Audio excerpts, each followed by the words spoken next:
This is an excerpt from the most current episode of Alternatives, a culture and politics podcast made available along with the Symptomatic Redness podcast on a monthly basis through the Inside Zer0 Books Patreon page. The podcast features conversations between Derek Varn and Joe Gazebo Michael on alternative culture. And this month's episode focuses on H.P. Lovecraft and his critics.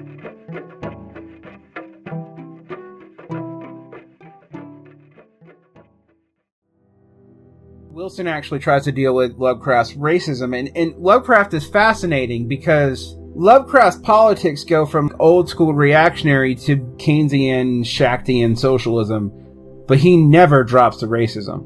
Now, to be fair, at the time, the Democratic Party was still kind of officially and formally racist too.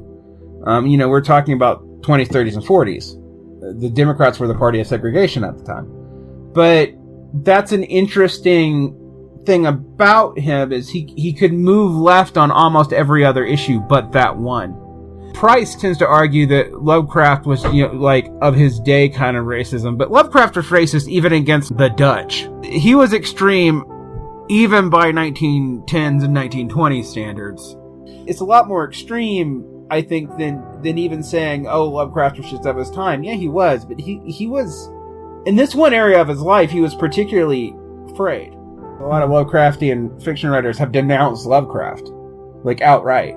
And I get the urge to do that, but I don't see where that really gets you. When you're still writing in this tradition, and almost all the pulp horror people were kind of racist. I mean, Robert E. Howard was kind of racist, although Robert E. Howard seems more of just the level of racism you would expect of a white dude in the 1920s.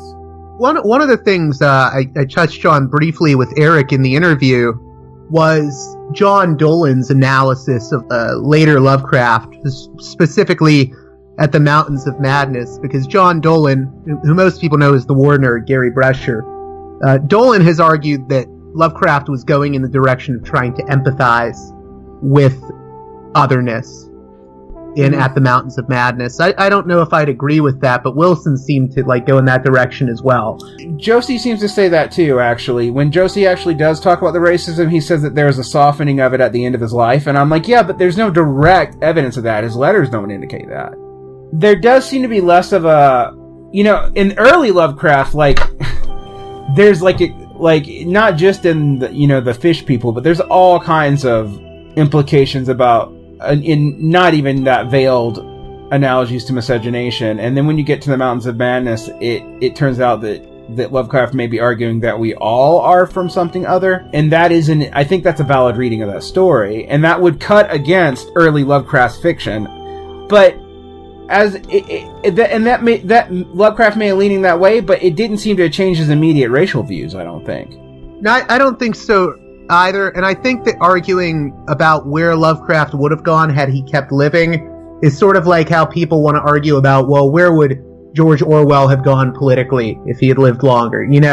I think it's just like a what-if question that you really can't answer. Why is the Republic of Cthulhu interesting to us right now? Why is all this Cthulhu talk so fascinating? I mean, is it Nick Land? Is that the thing? What really interested me about Republic of Cthulhu was, like I said, he's trying to tie it back into conspiracy theories and parapolitics, and sort of the aspect I found really interesting. He uses academic jargon. He talks about Lovecraftian horror as reverse colonization, conspiracy, paranoia, which means the other races that aren't the great brown hordes are coming to get us, even though we took their land. Right. And I think at least online with certain segments of the Trump supporting contingent, a lot of people have tried to highlight that within the cultural moment we're in. And I do think there is some racial paranoia around us right now. I've seen it even in mainstream circles, although it's usually expressed much more lightly.